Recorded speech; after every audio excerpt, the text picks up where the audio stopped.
की भूमिका का निर्वाह किया और नेताजी बार बार कई बार नेताजी इसका उल्लेख करते थे कि जब कठिनाई और क्राइसिस का समय था तो जिन साथियों ने हमारा साथ दिया उसमें अंचल अग्रणी। सर, आप एक बड़े नेता हैं, समाजवादी पार्टी को शुरू से देखा है आपने। पीडीए की बात हो रही थी, समाजवादी पीडीए बड़ा हो रही है। पीडीए का एक घड़ा संजय सिंह अलग हो गए, यानी सब आप अलग हो, आप अलग है, रुकिए, आप अलग हो रही है, तो कैसे देखेंगे आप पार्टी? जो पीडीए सर, देखिए मेरा ये कहना है कि आपको अगर कोई समुद्र से कोई बूंद अलग होना चाहती है तो उसके बारे में टिप्पणी नहीं हो सकती। समुद्र तो समुद्र नहीं है। पीडीए कोई राजनीतिक दल नहीं है। पीडीए तो हमारी जीवनी शक्ति है। पीडीए इस देश की राजनीति की जीवनी शक्ति है। जो पीडीए से अलग होगा वो अस्तित्वहीन होगा। जो पीडीए से अलग होगा वो अस्तित्वहीन होगा। मैं उसमें किसी आदमी का नाम, मध्य प्रदेश में आप अलग हो। अंचल जी की 78वीं जयंती है।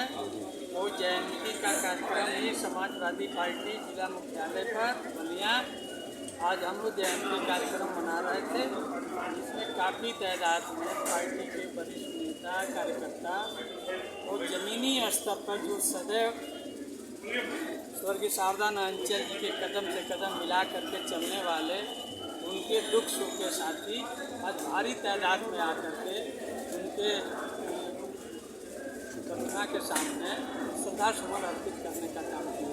क्या लोगों को इस कार्यक्रम के माध्यम से आए हुए समस्त लोगों को धन्यवाद देता हूँ। अपने पिताजी को श्रद्धा। अंचल जी जिस आपके नेता थे, जननायक कहे जाते थे और जमीनी जुड़े हुए थे, मतलब एक गरीब से लेकर छोटे छोटे लोगों से लेकर सुबह से शाम तक वो जो काम करते थे जनता के लिए, पूरे डिवोटेड थे। क्या आपको लग रहा है कि आज के नेताओं भी उनके पदचिन्हों पर चल रहे हैं? सावधान अंचल बनना कठिन, उनके पदचिन्हों पर चलने का जरूर प्रयास किया जाता है, इसलिए कि उन्होंने जितना संघर्ष किया, चाहे वो रात हो, चाहे दोपहरिया हो, चाहे दोपहरिया हो, उन्हें बार बार कहना पड़ता था कि 12 बज रहा है, नहा लीजिए, नाश्ता कर लीजिए, नमस्कार। तो कहते थे ठीक है, पब्लिक की बात सुन लेता हूँ, फिर हम नहा लूँगा, नाश्ता कर लूँगा, दवा खा लूँगा। ये उनकी विचारधारा थी। चाहे गरीब गुरबा के साथ जुर्म ज्यादती अत्याचार होता था, चाहे किसी भी जाति समाज का सामंती विचारधारा के लोग उन्हें गरीबों को त्रस्त करना चाहते थे, परेशान करते थे, उनकी ज़मीन लूटना चाहते थे, तो वो कहा हो चाहे न कहा हो, उन्हें जानकारी मिल जाती थी तो बरबस ही उसके घर किसी न किसी कार्यकर्ता को भेज करके उसकी मदद कराने का काम करते थे। ये विचारधारा उनकी थी। क्या सर, जितना मैं जहाँ तक मैं जानता हूँ कि सड़क से लेकर सदन तक, सदन में आज जो सत्तावन पार्टियों से खिलाफ भी अगर आवाज़ रखकर आवाज़ उठाई थी तो अंचल जी ने उठाई थी। तो वो ऐसे शख्सियत थे कि बड़े से बड़े चट्टान से टकराने उन्हें कोई नहीं लगता। वो सोच नहीं पाते थे कि वो आदमी हमारा क्या बिगाड़ेगा, या हमारा राजनीतिक रूप से या व्यक्तिगत रूप से मेरी कितनी क्षति हो जाएगी, उसका उन्होंने कभी चिंता नहीं की।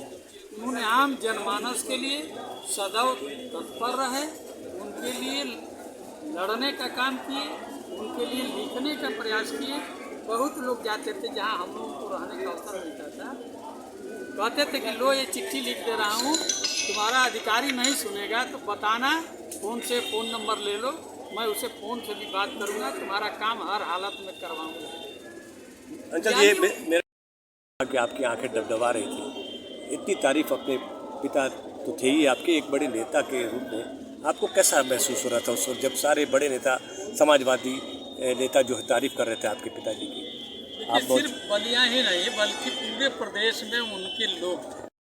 तो कैसे लिखते थे, उन्होंने कहा कि गांव गरीब किसान मजदूर के लोग अगर चल करके मेरे पास चले आते हैं तो मेरा विचार गवाही नहीं देता है कि मैं उसकी मदद में 4 कदम नहीं चलूँ, 2 कदम चल करके जगाया। तमाम लोगों को प्रोत्साहित करते थे कि विद्यालय खोलो, विद्यालय खोल दोगे तुम्हारे गांव से बेटे बेटियां भी शिक्षा ग्रहण कर लेंगे, दूसरे पढ़ करके आगे बढ़ेंगे। ये उनका सपना रहता था। उन्होंने हजारों स्कूल खुलवाए, चाहे अपने जनपद में हो चाहे गैर जनपद में।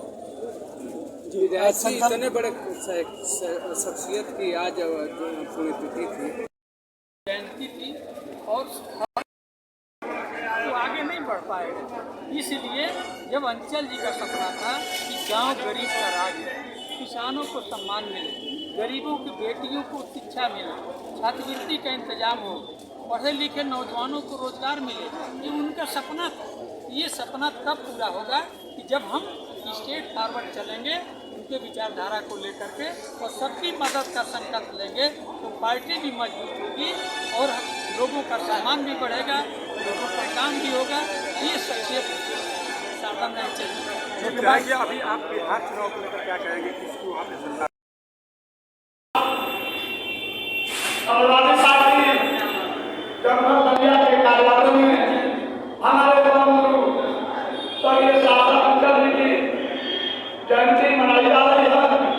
मैं जयंती में आए हुए संसद से कोने कोने से बड़े नेता, कार्यकर्ता, पदाधिकारी, पत्रकार, कवि, गायक सबका हार्दिक स्वागत अभिनंदन करता हूँ। मैं मंत्री जी के बहुत करीबी से, क्योंकि उनसे मेरा